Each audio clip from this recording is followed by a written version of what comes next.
सबसे बड़ा आइन मेरा कुरान और सुन्नत है। जब आप तो उन्होंने कहा कल तुम आओ मेरे पास और जो तुम्हारी कमाई है वो लेकर। और आसान बनाना है चीज़ों का, जिसका मैं आइन के एतबार से आपके सामने ज़िक्र करूँगा। मगर सबसे बड़ा आइन मेरा कुरान और सुन्नत है। और मुझे बैठे हुए जब मैं गुफ्तगू सुन रहा था तो मुझे 2-3 अहादीस याद आई, वाक़यात याद आए जो बड़े मौजू हैं आज की तकरीब के हवाले से। उसमें एक वाक़या ऐसा है कि जिसके अंदर हुज़ूर अकरम सल्लल्लाहु अलैहि वसल्लम ने लोगों से कहा कि अल्लाह को मदद की ज़रूरत है।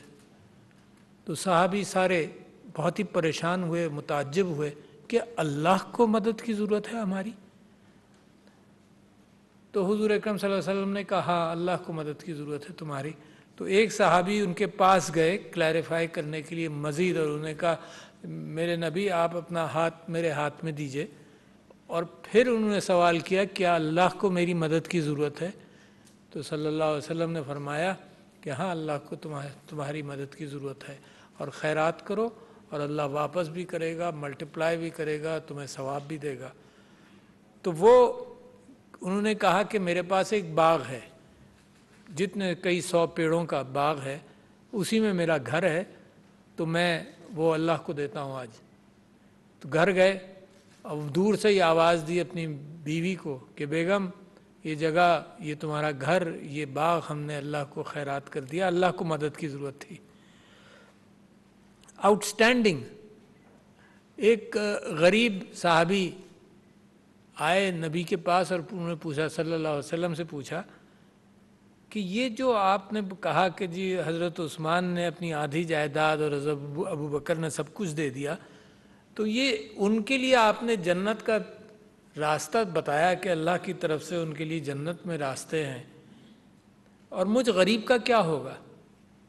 क्या मेरे लिए जन्नत का रास्ता नहीं है? मैं क्या करूँगा? तो मेरे नबी सल्लल्लाहु अलैहि वसल्लम ने कहा कि कल तुम क्या करते हो? उन्होंने कहा कि जी मैं रोज़ी कमाता हूँ, मज़दूर हूँ। तो उन्होंने कहा कल तुम आओ मेरे पास और जो तुम्हारी कमाई है वो लेकर आओ। वो दूसरे दिन मेरे नबी के पास पहुँचा, जो कमाई उसकी थी वो उसने दी, उनके हाथ में रख दी। उसमें से मेरे नबी बहुत थोड़ा सा ऐसा निकाला और कहा कि ये तुम खैरात करो, तुमसे भी कोई गरीब होगा उसका ख्याल करो, और तुम्हारे लिए भी वही नेमतें हैं जो अल्लाह की तरफ से मैंने ज़िक्र किया कि उमर और अबू बकर के लिए थी। और मैंने सारी इस्लामी तारीख़ उस ज़माने की देखी, लोग सुबह से शाम तक खैरात करके अपनी जेब खाली कर देते थे। बीबी आयशा के मुतालिक, खलीफाओं के मुतालिक ये है कि बहरीन से 6-6, 7-7 लाख दिरहम आए, और बीबी आयशा के मुतालिक ये है कि उन्होंने सारे दिन खैरात कर दिया। रात को खाने के लिए जब मुलाजिमा ने कहा कि कुछ आप कोई चीज़ दे दिए मैं कुछ ले आऊँ, तो पता चला कि कुछ नहीं घर में, लाखों दिरहम की खैरात हो चुकी थी। तो ये एक स्पिरिट ऑफ गिविंग जो है, इसकी बड़ी अहमियत है माशरे में। तो मेरा मामला तो वहाँ से शुरू होता है। उसके बाद फिर मैं ये देखता हूँ कि दूसरा माहिदा क्या है, और दूसरा माहिदा मेरे आइन का माहिदा है, और इसके 7 पिलर्स हैं, बड़े अहम पिलर्स। और आइन आजकल एक डिस्ट्रेस की कैफियत में है, और बेइंतहा ज़रूरी है कि मैं और आप अपने दिलों के अंदर और अपने दिमागों में और अपने मैदानों के अंदर एक कमिटमेंट करें कि ये जो पैक्ट है इसको हम आँच नहीं आने देंगे, क्योंकि इसके अलावा तो कोई पैक्ट ही नहीं है। मेरा पैक्ट कुरान और सुन्नत का तो अल्लाह सुब्हानहू तआला के साथ और मेरी आखिरत के साथ है। मेरा मुल्क के साथ तो कोई और पैक्ट ही नहीं है। And how can we afford to put that aside every few years? तो लिहाजा बहुत ज़रूरी, मैं आपसे कह रहा था कि 7 पिलर्स हैं मेरे आइन के।